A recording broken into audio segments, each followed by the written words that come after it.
Answers with Dr. Reju is a platform where we take a more in-depth and intentional look into various life issues and bring clarification so we can navigate our way through with knowledge. Join us on Patrice Radio as we take this journey to discovery. Do remember to follow, like, and engage us on Instagram at Patrice_radio and also on YouTube via Patrice Radio Live. Thank you.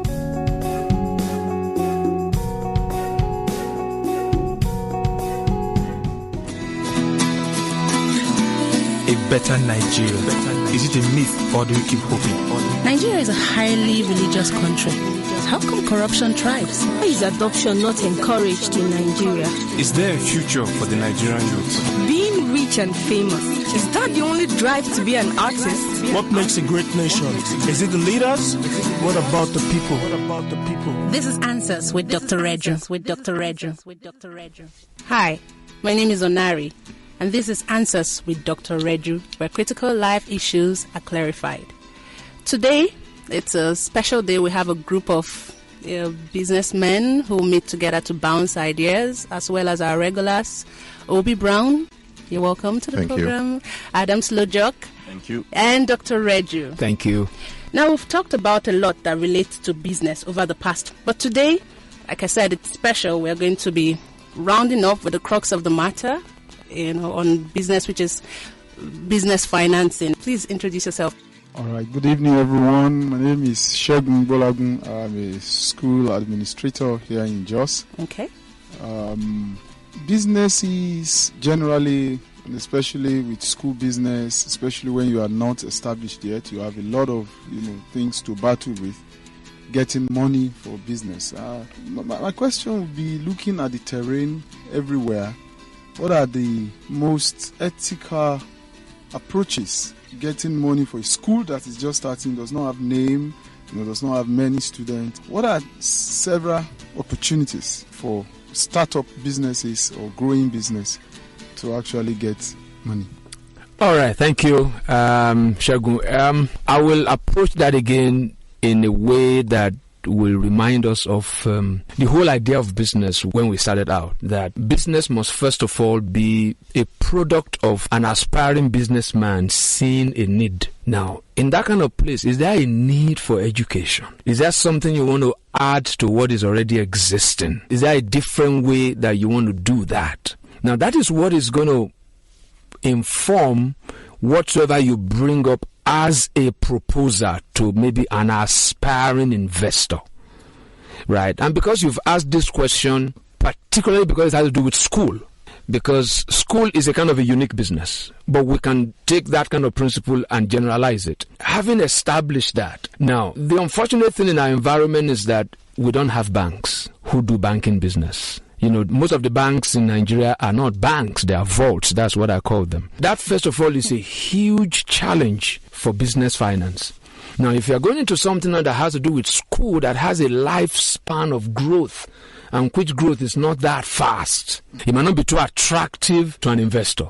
What I advise, and which we can also apply to a lot of other business when it has to do with finance, is that you want to start this business as small as possible, because the Nigerian environment when it has to do with finance is very hostile.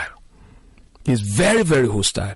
So you don't want to start with a lot of pressure that what you are thinking about is not how to provide service but how to pay debt. You want to start as small as possible. That comes with its own challenges, because honestly you can start a school without any money if you pay your rent in your house, right? My wife and I started the daycare right in our sitting room. We waited for a very long time, to start this daycare. We were waiting to start, and we couldn't start because there was no money, And there was a particular day we had the doorbell rang, and this woman came in because she had my wife somewhere that my wife wanted to start a daycare, and that day she had to go to work, and she doesn't know where to put this boy. And she brought the boy to the house, and they said, "Today you are starting." That was how our sitting room became a crèche. So there was no cost. The only cost was that this boy disturbed me in the morning when I want to do some study. But I'm saying that you don't want to put yourself under that pressure of going into debt. the idea of starting a business as small as possible works for every kind of business. In fact, most businesses with stories starts maybe on the bed of the person that started. I work for an organization that we give grants to people. And one thing we say is that will you still do this if there is no grant? Will you still follow this initiative if there is no grant? So I will really advise, because I'm asking this question not because it has to do with school, but I said this can really be applied to everyone. Start as small as possible. Start from exactly where you are. When that is the case, you will get to a point where people will want to invest. That business will sell itself. It will actually create a platform for itself to attract any form of investment. So that's the way I'm going to answer that. It works for every kind of business, but maybe if somebody else comes up with another kind of business, we might have to look at it on its own merit. But for that, I think starting small, because if how we describe business is the way we are going into it to meet a need, you don't have to do it big. Yeah, but there are businesses that you need to get finance. Okay. For instance, a business that you need to procure some equipment, some machinery. Perhaps people want to go into preservation of agri-produce or, anything. But there definitely are businesses that need some money. Okay. Yeah. Startup machines. Exactly. Even at the smallest level, but, maybe you're talking about a few millions. The way I'll look at that is this.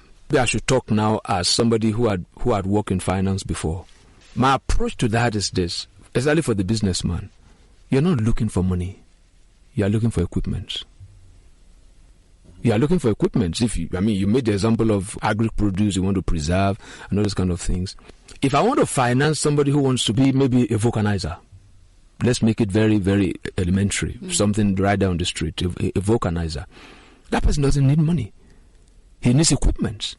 So why can't the person look for somebody who can buy those equipments for him, and that equipment becomes an investment in that business? His own ideas, his own skill about vulcanizing business will also monetize it. It's also an investment. So because most of the time the challenge with businessmen is that when they think about that business, the first thing that comes to their mind is money. But it's not money that they need. It's the equipment to work. If you ask me for 1 million naira, my first answer is no. But if you ask me for equipment to do, it's now making sense. Because now there's a guarantee that you're going to work. There's a guarantee that you want to work. That's why if you look at that particular line of how to start a business, see a need, hone your skill, then build partnership. Rather than going around looking for money, why don't you look for somebody who also shares your kind of passion? Somebody who, when you bring your skill to the table, the person can bring the equipment to this table. So that's the way I will answer that. Okay. I just want to bring some context into this. For instance, our market in Nigeria is peculiar. Now, you find out we're an economy where we import a lot of things, for our basic use. And these things we import, they come with a bit of standard. Now, if you say start small, we may have the challenge of meeting those standards such that customers may not patronize whatever we're going to start producing locally, because of lack of ability to meet such standards. So how would you address that? The issue now is there is a particular narrative in society that once you go into business, the first thing you are looking at is those who are competing with you. Right? And that's a wrong approach into business. I would rather look at it like everybody has a market share. His might be 98%. There's always a space for me.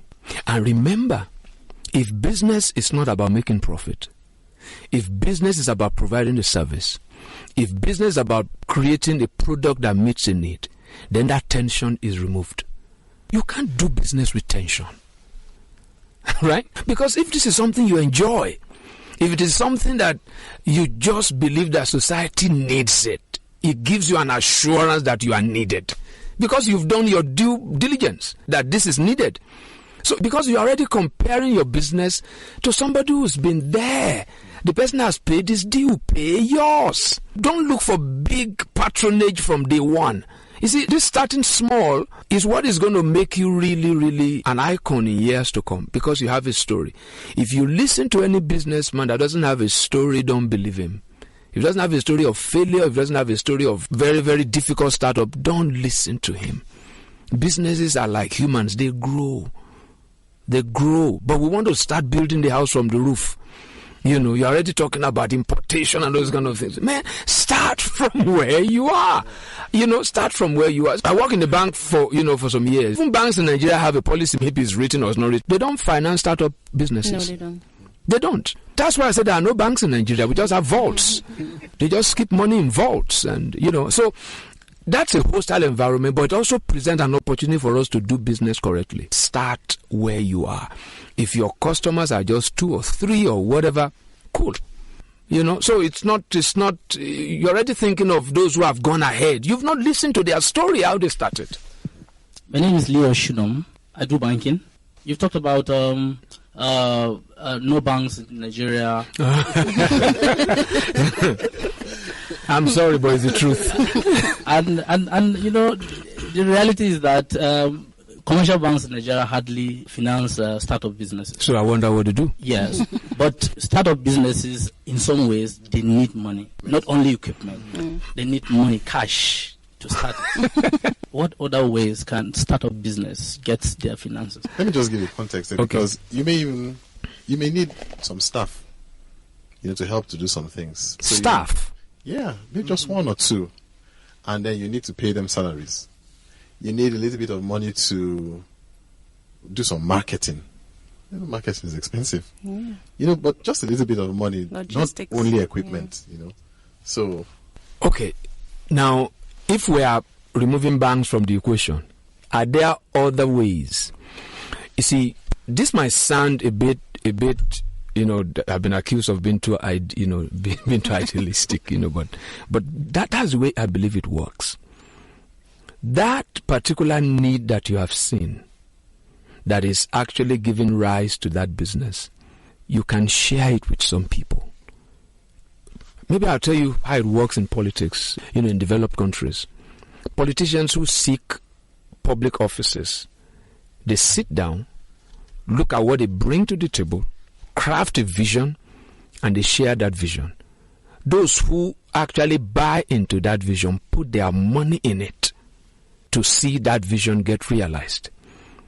For that, in places where it works, it's not an investment. They're actually promoting, they're bankrolling a particular vision. It can work for business. But so you have that idea, you do your due diligence, maybe you seek the assistance of somebody who can help you put up a good proposal, and you share that vision with some people. It might not be an institution, but people of like minds that might come, and it might be little things that comes around. That takes us to the third level in that journey of establishing business, about partnerships. That's something that is not common in our society. Because in our society, we want to do it alone. We want to be chairman, chief executive, chief financing officer. We need to appreciate the place of partnership. And these partners too are businessmen. So when they are coming, they are not just coming to help you do something. They want to be part of something that you are doing. So that thing becomes, now this is not just my idea. It's becoming our idea. Because you can get those staff, right? And it might be the hours that they put in that business, it might be their own investment. It might not be that you are going to pay cash for salaries. It might be the hours they put in that business that comes as an investment.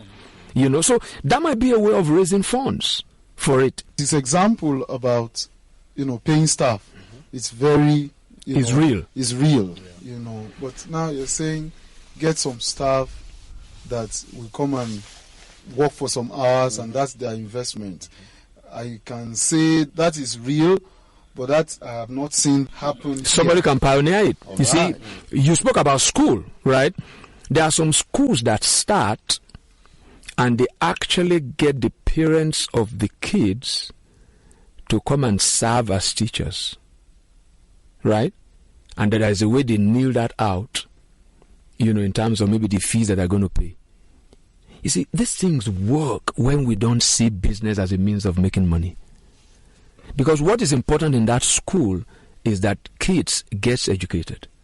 I have a lot of friends in America who, most of these grandmothers, there is no time they don't go volunteer in the school.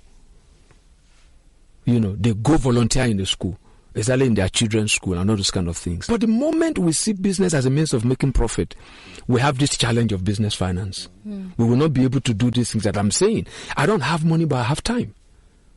Because the whole thing that let's get this done. Yeah. Let's get this done. Because this business finance is not only cash. What do you need the cash for? You want to pay staff. Now you have someone that can do it. And then they can put in that, we can record it in the books that by the time we start making the money, we're going to convert this one to equity. The time that you've spent here. So there are a lot of ways. If we follow that particular procedure, see a need, right? Hone your skill to position you to be able to meet that need, then seek partners who can do it with you. Once that particular responsibility is shared, you see that business will take off. I don't know if I'm helping you guys. This is Answers with Dr. Reju. Adams, go straight ahead. Yeah, so do you endorse any government institution that gives loans to businesses? Do you endorse any? Yeah, I mean, it's a good idea. For as long as the purpose of that loan going into that business, it actually also consistent with the philosophy that starts up the business. That is, the person that is starting the business to provide services, whatever loan that's been given into it should also have the provision of those services as primary, and not that the primary thing is that the business should pay us back. The business pays back, but that's secondary. That is, when that money goes into that business, it is like a joint venture. The success of that business is not measured in terms of how quickly the business pays back the money, but the extent to which that business is able to meet its goals. It's like we sink together, we swim together. That is the only way, it's going to be beneficial for that business. So that's Islamic banking. Islamic banking is a very accurate way of banking. I was privileged to read, about Islamic banking, and to me, it is the most effective way of financing a startup business. Right? Because it's swim together, sink together. Because it's not interest, but it's not interest free. They only share profits. That is, if the business doesn't make profit, nothing comes to the financier. So the financier now becomes involved. Part of the cost of the financier is that they have to also hire experts to be able to see that the business operates by its principles, that the goals of that business are met. So for me, if anybody is going into business maybe on a startup case, it's Islamic banking by its philosophy, if that is what they do, right? I don't know. If that's really what they do, if it is how it is written in the books, in the annals of the principles of Islamic banking, it is the best for a startup business. Because it's not about interest, it's about that business. The bank comes in as a co-investor. The bank is a partner. If that business goes down the drain, the risk is shared, the profit is shared.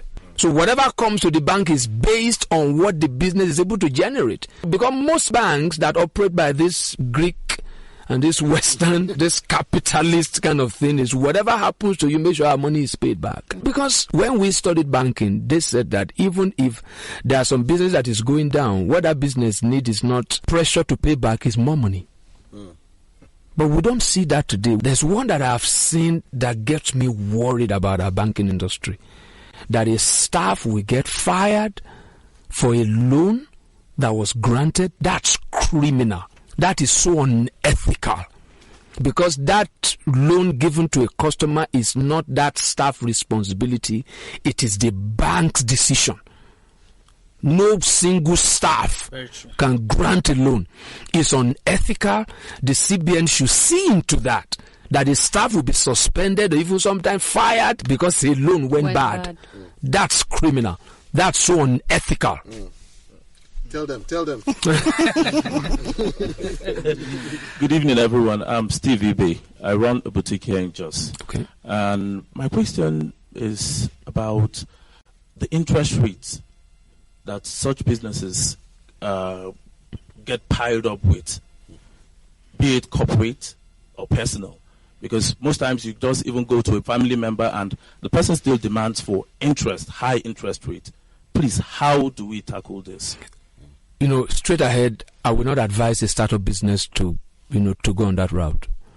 You want to look for people who want to journey with you. And I believe they're there. So who you are looking for is people of like interests, people who share your vision. Because it goes in the way that, the question that Adam asked, that when you take that loan, many of us don't read conditions. We don't read conditions. We just tick agree. When you take a loan from a bank, they tell you that we can review this interest without recourse to you. At no notice, we can review it. So you start the business on maybe like, if I hear, we only talk about double-digit interests. We're not talking about single digits. Because we are talking about startup businesses. You don't want to go on that route. You want people who want to journey with you. Interest rate will naturally kill a startup business.